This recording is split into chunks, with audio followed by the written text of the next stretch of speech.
Vamos começar já, pessoal. Primeiramente, obrigado. Meu nome é Ney Jobson, né? Sou gerente de informações e biblioteca da Anatel. Né? É uma área que trabalha com dados, ciência de dados, inteligência artificial, SEI, gestão documental, portal. Tudo que não é nas outras duas gerências da TI está comigo. Então, eu aprendi também aqui no evento primeiro evento com muita gente, que eu não estou com alergia. Tem 3 anos que eu estou em teletrabalho. Eu e toda a minha equipe, a Anatel inteira, praticamente em teletrabalho. Então, não temos alergia. Esse evento de muita gente junta, né? Então, esse evento está ajudando nisso daí. Primeiramente, né, vamos falar sobre contratação de equipes ágeis, né? A minha experiência, né, na parte de dados, em 2018, assumi a parte de dados na TI. Né? Fui lá para... Estava um cachorro de 2 anos, estava lá na outra área de sistema, uma parte da parte de dados na Anatel, na TI, e aí se concentrou numa área só, e as outras 2 áreas, uma ficou mais focada em segurança, em infra, e a outra desenvolvimento. Né? E aí eu percebi que tinha desafios, né? Nada muda numa instituição se não é para pôr desafio. Né? E burro bom carga nele. Então, mete trabalho, mete coisa para fazer, ou uma coisa que está ruim para você melhorar. E aí a gente percebeu, tinha uma demanda crescente, uma pressão constante para dar resultado que não vinha. E esse era o nosso desafio. Né, além daquilo que é tradicional, né, que dados exige, né, inovação, envolve tecnologias emergentes. Já em 2018, a gente tinha que pôr para funcionar e contratar melhor. Já tinha contratado, mas não estava funcionando legal, uma ferramenta de BI, que era o ClickSense. Mas a gente não queria só dar uma ferramenta de BI. Né? Se for isso, o Excel resolve. Não, a gente queria implementar uma cultura.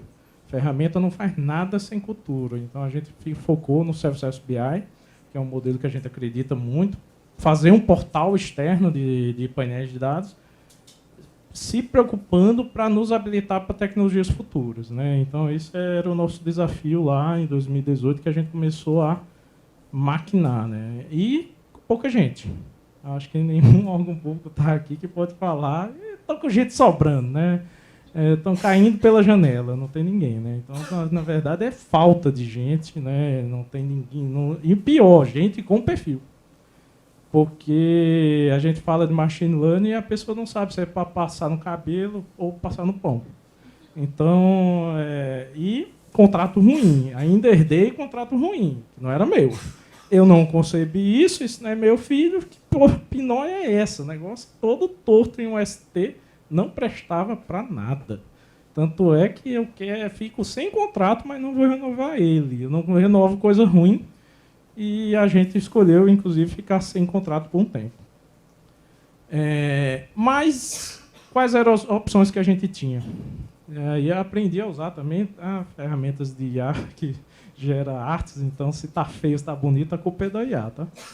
Nesse caso aí foi o Bing. Não, foi o Bing, não. Esse daí foi o Dali. Qual era a alternativa que se tinha para a principal coisa que a gente precisava, que era o contrato para serviço? Não era o contrato do ClickSense, não era o contrato do SAIS, a gente tem o SAIS Vaia lá na Anatel também, não eram outros contratos. Era o contrato que eu precisava produzir, braço. Inteligência do nosso lado, eu precisava de braço. As opções eram o ST, ponto função, homem-hora. 3 desgraças. Nenhum dos 3 presta para o que a gente queria. Então, a gente foi atrás de opção, além dessas 3 tradicionais, porque todo mundo ia nessas 3, porque é fácil. Você não tem risco nenhum. Junto ao órgão de controle do TCU, é muito fácil. Você, vou fazer aqui ponto função, mas não tem sentido, mas vou fazer. Então, fazer porque manda fazer. Então, isso daí... aí eu sou formado em Direito também, mas também... sou meio chato de buscar alternativas e opções e viabilizar elas. E aí caímos para dentro com uma equipe toda coesa, uma excelente equipe de buscar opções, soluções e viabilização disso. Porque não adianta também você ir atrás de uma opção que não tem viabilidade, inclusive jurídica, inclusive junto de órgãos de controle. E aí... não, desculpa, pulei um slide. O que é que também vinha na minha cabeça, né? Como as grandes empresas fazem no mundo privado. A gente tem um mau costume de querer dar soluções olhando só para o lado, que é para os próprios órgãos públicos. Como as empresas fazem? A gente quer ver, admirar as empresas privadas, as startups. Eu admiro iFood, Airbnb, Globo.com e tal. Eu admiro todas elas, mas ninguém se preocupa como é que elas fazem. Ela trabalha como? Desenvolvendo soluções de dados, desenvolvendo sistemas, trabalha como? Teve um estudo lá no Ministério, na época, muito próximo dessa época, por sinal, que na SGD, que o pessoal foi fazer um benchmark. Quando chegava para o secretário, o benchmark era só órgão público. Eu, não, vocês entenderam errado, o secretário falou na época. Entenderam errado a demanda. Como é que é o melhor jeito de fazer? Não é o melhor jeito dos órgãos públicos, entre nós mesmos. Eu tenho um ditado que eu costumo falar, né? Quem menos conhece de água é peixe. Ele está mergulhado nela. Então, se você só está vendo do lado, dentro do seu aquário, você só tem essas opções. Como é a melhor forma de fazer? Vá na iniciativa privada e descubra. A gente também foi, a gente já sabia a resposta, na verdade. Né? Como é ter resultados diferentes se sempre fazendo do mesmo jeito no serviço público? Então, a gente foi atrás. Na iniciativa privada, e contatos nossos também, conversando, eles têm uma forte cultura de desenvolvimento ágil baseado no Scrum, né? Sempre no Scrum, desenvolvimento de soluções, inteligência artificial, dados, o que foi de desenvolvimento de sistema, funcionários próprios.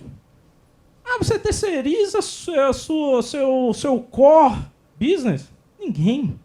O iFood tem o iFood, é o app. O app é o nome, a empresa é o app. É terceirizado que mexe? Claro que não, vocês estão doidos? Ninguém nem tem ideia que terceiriza desenvolvimento. Ninguém terceiriza desenvolvimento, tudo funcionário próprio. E a gente inventa no serviço público porque não consegue, né? Não tem servidor, desenvolvedor para conseguir dar conta do que a gente precisa. Incentiva a inovação sempre na frente. Objetividade, entrega incremental, planejamento, execução e feedbacks curtos, para ser muito rápidos, que isso é princípio do Scrum, inclusive. Produtividade não é quantidade. Então, já teve casos que eu já vi em fábrica de software que o desenvolvedor deu uma solução, tinha 3 semanas o pessoal discutindo uma solução que levaria lá a 1.200 pontos de função. Pessoal, 1.200 pontos de função, depende do ponto de função, beirando os 200 mil reais, cento e tantos mil reais. E, de repente, chegou um inocente lá, desenvolvedor da empresa, não, mas fazendo assim, assim, assado, é mais rápido. E é um jeito certo. Ninguém estava pensando nisso, nem do lado dos servidores, nem dos outros. 3 semanas depois, ele foi demitido. Por quê? E acertar o negócio é mais importante. Tá? Sempre é mais importante acertar o negócio. Entender o negócio e realmente ver o cliente que você realmente compreendeu o negócio e entregou o que ele precisava. Você entendeu melhor do que eu mesmo. Isso é a melhor coisa quando a gente escuta quando a área de negócio gosta do resultado. Outro ponto que é premissa também, que soluções não são rígidas e estáticas, prédios ou pontos, processos mecânicos. Igual o Chaplin aqui, né? Fazer soluções é quase uma arte. É para errar. E errar é bom, que errar aprende. Quem trabalha com ciência de dados e modelos, a palavra ciência não vem do nada, é experimentação, é errando que você aprende que faz certo. E errou e deu ruim, perdemos 15 dias porque vamos acertar no certo. E isso não é um problema. E não pode ser um problema. Agora, faça isso com ponto de função e outras métricas, não faz. Então, soluções de dados também era outra coisa que era bom para a gente. Não dá para medir em ponto de função. Você recebe o que contrata. Compre ponto de função, receba o ponto de função. Você está pagando o ST, vai receber o ST. Que nem eu falei, né? O colega foi demitido. O funcionário foi demitido. Por quê? A empresa quer fazer ponto de função. Ela não quer te entregar o melhor resultado, melhor programação. Ele quer fazer ponto de função, porque você contratou ponto de função. Tá? É claro que tem toda uma teoria, mas você tem que fiscalizar e você não sei o quê. Na prática, a teoria é outra. Escolhemos apostar nas pessoas, nos profissionais. A gente optou por uma forma de contratação que não tinha vedação nenhuma, em absoluto, do TCU, o próprio TCU contratou, que é o quê? Eu quero contratar talentos. Eu não quero contratar uma empresa. E muito menos ponto de função. ou linha de código. Baseado... passou 15 minutos ou falta 15 minutos? Ah, falta 15, obrigado. Não, avisa com 5. A gente se inspirou no modelo do TCU, nesses 2 contratos, 2017 e 2018, que era em postos de trabalho. E aí, ele tem algumas premissas, o chamado modelo híbrido, onde você tem um posto de trabalho atrelado a indicadores SLA, onde pode, a depender dos indicadores SLA, pode gerar glosa. Então, se o próprio TCU faz, por que eu não faço? O problema é que até então nenhum outro órgão tinha feito. E eles tinham outro contrato antes desse 2018. Por quê? Tem certas circunstâncias que o TCU é outro poder legislativo, não segue normas do CISP, e é difícil você copiar. O que o TCU, exatamente do jeito exato que ele faz, é difícil você copiar. Tenta, para você ver. Você vai cair nos órgãos de controle, se brincar do próprio TCU.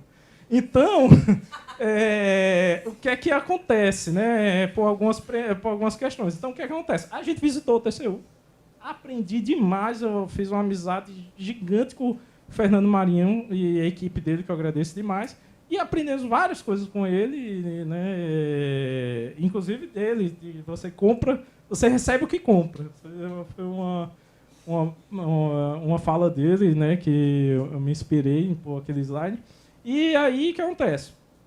A questão foi que a gente pegou o modelo com a minha equipe, e lá vem o meu lado jurídico, o meu lado técnico, e a gente conseguiu moldar ele adequadamente para as regras do federal, do Executivo Federal, do CISP, AGU, não sei quantos pareceres da AGU, e deu tudo certo. Tanto é que tem já mais de dezenas de órgãos que já copiaram, e na portaria recente da SGD, esse modelo foi também absorvido, o modelo de equipes ágeis por posto, modelo híbrido. E as premissas dele é pirâmide invertida, onde eu tenho mais sênios do que plenos, júnior não. Já teve aqui, pô, júnior. E eu, peraí, isso é premissa. Pilares, aí você põe júnior, aí você depois encontra. E outra coisa, você só pode contratar para equipes de desenvolvimento para ágil, tá? O TCU aceita de boa se você focar em método ágil.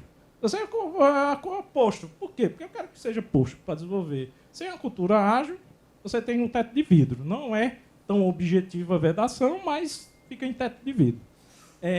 Equipe dedicada, que é a mão de obra, né?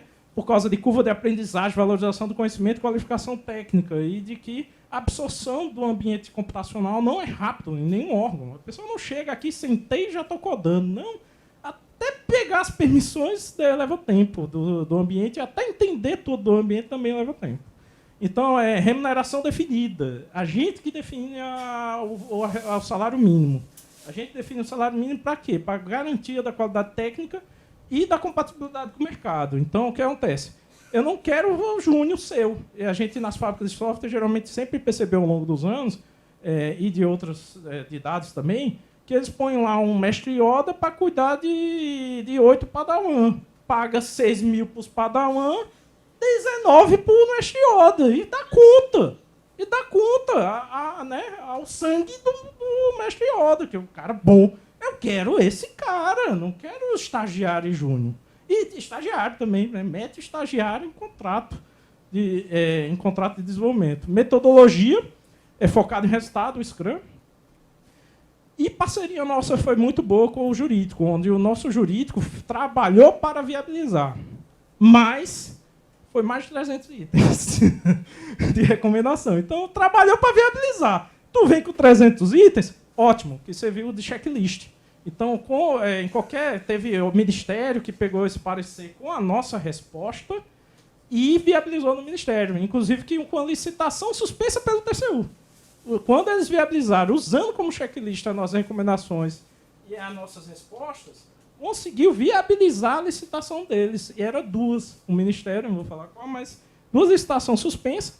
E aí eles, quando bateram e seguiram, tanto o TR como os pareceres, foram para os auditores do TCU e passou e está melhor do que encomenda. Então, assim, foi bom a parceria por causa disso.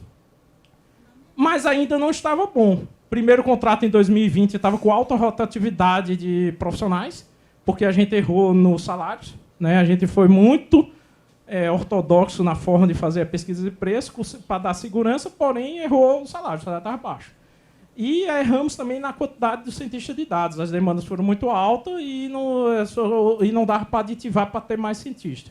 Então, escolhemos não prorrogar em 2020 e fizemos o V2. Nosso V2, sucesso, a gente já está com 8 meses de contrato, está sucesso total. Todos os problemas que a gente passou, a gente aprendeu, desde do pregão, da licitação, durante o contrato, que foi 24 meses de contrato, melhoramos muitos pontos, inclusive, principalmente na pesquisa de preço para definir os salários. Esse é um resumo dos pontos principais, né? Os pontos jurídicos principais do termo de referência que é um regime de dedicação exclusiva de mão de obra, posto. Definição do salário, a gente que define, está aqui a coluna. Às vezes ganha mais do que a gente, tá? Mas é assim mesmo, o mercado é isso. Inclusive, agora com a pandemia, que eles estão trabalhando para a Índia, para a Europa, para Estados Unidos, está pior. Alocação sob demanda. Isso foi difícil, viu, com o nosso jurídico, mas... como assim, gente, sob demanda? Qual é o problema? Ah, mas não pode. Mas por que não pode? E ficava não, eu vou abrir para pergunta, vou correr para abrir para pergunta. E pode. Papel higiênico não é sob demanda? Você abre a OS, entrega aqui 100 mil papel higiênico? Sim, então qual é o problema de gente? Ah, mas é gente. Não tem vedação na legislação. E a gente bancou. É tudo máximo. As palavras aqui é máximo, máximo, máximo. Quantitativo mesmo, máximo sem demanda mínima, que é sob demanda, e glosa de até 30%. Eu tenho esse kitzinho aqui que ajuda os órgãos. Os órgãos que precisam, a gente acaba tendo modelo de termo de referência. Tem órgãos que usaram para desenvolvimento de sistema. A própria Anatel, alguns meses depois, replicou para o desenvolvimento do sistema e foi sucesso. Então, a maioria dos órgãos está replicando para desenvolvimento do sistema e não para dados. Então, mas a gente tem uns kits, tem modelos de TR, tem inclusive a cereja do bolo que eu vou mostrar mais na frente. A gente segue o Scrum na sua essência, sem distorções, que eu odeio perceber que existe um ágil do serviço público. E tem, viu? O finalzinho. Um ágil do serviço público. Eu escuto isso. A iniciativa privada faz piada da nossa cara. E aí eles, inclusive a iniciativa privada, fala, esse é ágil de verdade, ágil puro, não tem invencionice. E tem muito invencionice por aí fora. Então, valorizar os indivíduos, interação, funcionamento em vez de documentação, PO em vez de negociar contrato. Eu vou fazer uma documentação, 6 meses. Quando você começa a desenvolver, já não é mais aquilo. Inclusive, o PO esquece do que queria. Responder às mudanças mais importantes do que um plano. O Scrum tradicional, a gente aposta muito no Leanception como complemento ao Scrum, né? O Leanception para conceber, o Scrum para o dia a dia do fazer. Também tem um Design Thinking aqui atrás, mas a gente segue muito mais o Leanception. Rodou o Leanception, ele começa, prepara o PPP, as ondas, e o Scrum vai no dia a dia. Ferramentas que analisamos. 10 ferramentas. A ferramenta era muito importante. Os critérios que seguimos foram esses. A boa API, o Scrum, Kanban, Open Source, né, tem o Scrum, On-Premises, autenticação para logar, atualização, comunidade ativa, né, e funcionando. E aí a gente escolheu o Taiga por vários fatores, uma planilha gigante com vários fatores. Mas aí tem esse resumo aqui que eu peguei do ChatGPT, que é bom. O Redmine, que era outra opção free, e o Gira era pago. Então, dá trabalho e não tem dinheiro. Então, esquece. Redmine é uma ferramenta de acompanhamento de itens de código aberto e o Tiger é uma plataforma de gerenciamento de projetos ágeis. O Redmine, você pode pôr o plugin de Scrum nele, mas não é a mesma coisa. Ambos são usados para controle de desenvolvimento de software, né? O Redmine é uma ferramenta mais antiga e mais madura, enquanto o Tiger é uma ferramenta mais nova e moderna. O Redmine tem uma interface mais simples e fácil de usar, enquanto o Tiger tem uma interface mais moderna e elegante. O Redmine é uma ferramenta mais flexível e personalizada, enquanto o Tiger é uma ferramenta mais focada em métodos ágeis. O Tiger parece ser pago. Se você der uma googada aí, vai jurar que é pago. Inclusive tem um site deles, vendendo em nuvem e tal, mas não é não. Tá lá no GitHub escondidinho e é free, é de graça, você instala. E mais, o Redmine tem uma parte ruim dele, que parece ser boa, mas não é. Que é ser flexível demais e personalizável. E aí você mete um monte de campo lá, e aí é onde foi o princípio ágil da simplicidade. Vai pro saco. E aí você consegue desvirtuar o Redmine por não conseguir usar direito, porque o bendito deixa você fazer tudo, inclusive o que não pode. Então o Tiger foi melhor porque ele é mais focado. Essa é a máquina de estados dele, porque a área de dados tem que trabalhar orientada a dados. Ou seja, a gente trabalhou só com o Tiger, mais uma planilha de apoio, e a gente automatizou tudo, a fiscalização do contrato. É muito importante essas máquinas de estado, com as exceções, que aqui é o Kanban, que roda ali atrás da Sprint. Aqui é os épicos, né? Essa é a visão do Tiger. É bacana, você organiza as histórias nos épicos, né? E tem o life ali dos épicos. O backlog e as sprints, né? O PO vai organizando o backlog e ajeita as sprints. E aqui é o Kanban com aquelas máquinas de estado, que é aqui, ó. Em desenvolvimento, ponto para homologação. Em homologação, aqui é dev. Aqui é o desenvolvedor e aqui está com o PO. Porque está em... A gente fez bem marcadinha essa máquina de estado, que é exatamente para ter estatística de quanto tempo fica com o PO, quanto tempo fica com o dev. Aqui é o Kanban, é bacana o visual dele, ele fica gigante essas colunas, mas você muda o zoom. A gente tem um painel de controle das demandas, né? Aqui é a cereja do bolo, a gente controla as demandas em painel. Várias abinhas, tá? Essa é só a primeira, a abinha mais... E está naquele kit, tá? Está naquele kit, o painel em ClickSense, para quem usa ClickSense. Quem não usa ClickSense, vê como funciona no Click Free, desktop e copia. Copia e se inspira, mas o principal aqui é as queries que tem aqui por trás. Os estados a gente controla bem tudo. E os indicadores. Os indicadores a gente automatizou eles, são 8 indicadores no contrato. Índice de retorno é do Scrum, índice de tempestividade é do Scrum, índice de recorrência de tempestividade. Esse índice a gente já teve no passado problema que depois que a demanda ganha um carimbo na testa, a empresa fica sem motivação de terminar ela, porque já recebeu o carimbo. Aí a gente vai lá dar o carimbo por cima do outro. Então, índice de recorrência e tempestividade é importante. E esses outros indicadores, esse outro indicador aqui já é do contrato, não é do Scrum, que é disponibilidade pessoal, que a pessoa faltou, não trabalhou. A falta legal, a gente não debita o indicador. Mas a gente nunca paga trabalho não feito, dia não trabalhado. Porque o serviço é o posto trabalhando. Não trabalhou, não recebe o dia. Se for uma falta legal, não debita no indicador. Tá? Mas se for uma falta que não é abrangida por questão legal, debita no indicador, porque não receber pelo dia do serviço não prestado é uma coisa, você ser punido por uma coisa que não deveria ocorrer é outra coisa, né? No caso, a empresa. Retenção do pessoal, porque é rotatividade, falha de comunicação. A gente marca no Tiger com um campinho lá na hora da retrospectiva, mas falha de comunicação não é diretamente do Scrum, né, também, porque comunicação é importante para o Scrum. E índice de retrabalho, que esse foi um novo indicador desse V2, porque às vezes dá trabalho lá de coisa, fiscalização administrativa e outras coisas. Esse é o painel, que é um painel restrito do contrato, dos indicadores, automatizamos ele fim a fim, e ele gera um PDF que todo pagamento mensal, a gente mete esse PDF, que foi o NPrint, que é um módulo do ClickSense, que gera o PDF do pagamento. E pode ter glosa de até 30%. Depois de tirar as faltas. Depois que tira as faltas, tira outras questões administrativas, aí ainda pode ter a glosa. Nesse mês aqui foi 2 e pouco. Teve uma glosa de 2 e pouco por cento. Então, nessa faixa, abaixo de 90 até 30. E é mais responsivo, né, do que abrir processo de sanção, porque leva 8 anos, a empresa já saiu, já faliu. E não dá em nada. E só dá trabalho.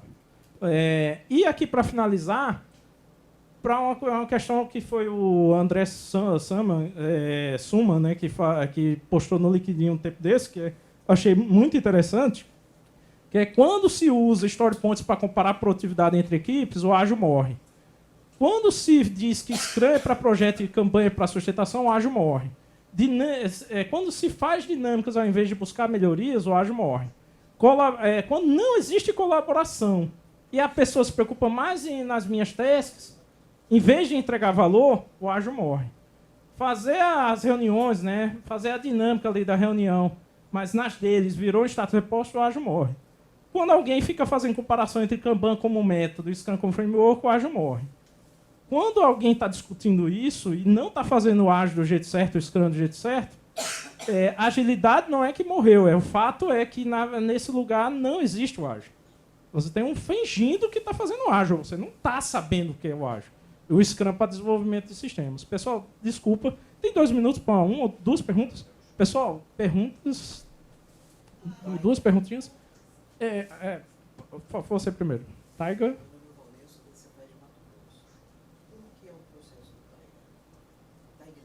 É free. Foi isso que eu falei. Ele parece ser pago, pesquisa na internet, mas está no GitHub. Está no GitHub, é free. Se você não achar, me manda um e-mail, que eu passo o link. Ele libera todas as funcionalidades? Sim, tudo. 100%. É free mesmo. Pessoal, está aleatório. Levantou a mão, André... O quê? Muito bom. Mas não é bom pôr na internet. Não é bom deixar na internet.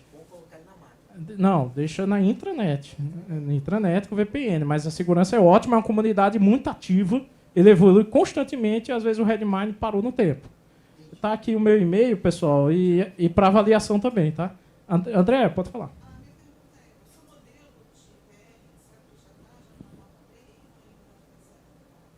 O modelo TR não está para a nova lei, mas os pontos para adaptação são muito cirúrgicos. É só pegar um modelo atual, um modelo novo de TR para TI, põe ele do lado e vai vendo ali e vai ajustando. Tá? Mas não está adaptado para a nova lei não, mas não deve ser difícil. Põe do ladinho o modelo da AGU e vai vendo os pontos cirúrgicos e vai adaptando. Tá? Eu estou trabalhando na área de contratação de pessoas, na parte de avaliação de concurso, essas coisas assim. Essa parte de demanda me interessa muito porque eu tenho, acho que 2 processos simplificados que estão, acho que deve estar em fins de acabar, eu não tenho certeza. Aí essa coisa de sob demanda seria bem interessante. Mas é contratação de temporária, é servidor temporário, é contratação simplificado, mas é CLT? Não, o processo simplificado é que eu estou trabalhando. Qual é o agora órgão? no Ministério de Gestão e Inovação. Tá. Entendeu? Então não é seletivo. Nesse caso, eu acho que a legislação é outra. Se for licitação e contrato para terceirizado, eu estou contratando empresa de TI. A gente não está contratando empresa de RH. Se fosse para contratar a Cato, eu pagava por seleção e pagava direto às pessoas. Mas a legislação para contratação de serviço, bens e serviço, é a legislação de sempre, de licitação em contrato. A 8666 agora, que agora está virando para a nova lei. É outro planeta. É outra legislação. Se fosse questão de contratação para processo simplificado. Não. Seria ótimo se pudesse, mas é muito restrito essas contratações, porque geralmente esse processo simplificado é para temporário, é servidor temporário ou outras coisas. A legislação é totalmente distinta. É totalmente distinta. E eu acho que você não consegue pagar 18 mil, como a gente está pagando para 18 mil de salário para alguns profissionais. Aí eu já não sei essa parte. Entendendo? Eu conheço essa legislação, eu já fiz uma apresentação, inclusive, para a equipe, o pessoal que foi contratado. É porque a gente eu tenho processo seletivo justamente para essa área de TI, de inovação. Aí beleza. Mas pelo que eu vi da questão de salarial, o nosso está muito defasado. E isso é péssimo. Mas tem a forma certa de fazer. Por exemplo, na pesquisa de preço, quando você mandar seco para as empresas, que foi o que ocorreu comigo em 2019, eles vão responder seco. Eles respondem com o salário de estagiário, R$7 mil. Então, o que é que eu aprendi? Você tem que fazer uma reunião padrão com elas, com cada uma, explicar o modelo, o método, e eu estou olhando tais guias, aí querendo eu mando o processo, porque aí tem a nota técnica da pesquisa de preço, que tem toda a metodologia, que a gente vê os guias e as empresas. Mandei para 10, perguntando, quer reunião? 8 respondeu, fiz com 6, 5 mandaram. Mas só mandou depois da reunião, porque aí entendi, porque eles não leem. E aí respondo com R$7 mil. Quando a gente interage bem, eles responderam com o salário real. Responderam com o salário do mestre order, entendeu? E é o que a gente quer. Então, muitos órgãos terceirizam fazer pesquisa de preço, é a maior furada. Só saiu o e-mail para a empresa depois da reunião. Mais alguma? O meu tempo esgotou, pessoal. Só mais uma da colega, a última. posto de serviço é modelo híbrido. Essa é a persistência do paraibano. Mas há vários órgãos, vários ministérios, vários órgãos, acho que mais de 20 já fizeram, já copiaram, já seguiram. E, inclusive, está na nova portaria da SGD. A portaria da SGD, do modelo de contratação de desenvolvimento, reconheceu esse modelo. Não, não é homem-hora. Homem-hora, lembra do segundo slide, do homem desesperado lá. Homem-hora é você... Quantas horas você leva para fazer isso aqui? Aí o cara, eu faço em 200. Aí você paga 200 horas. E ele não faz e fica ruim. Ou você aceita, porque é o que deu.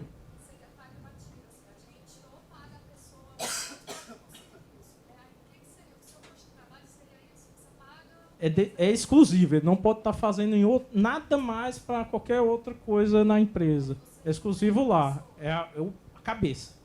O corpo e alma dele é meu. Não pode fazer mais nada fora da Anatel.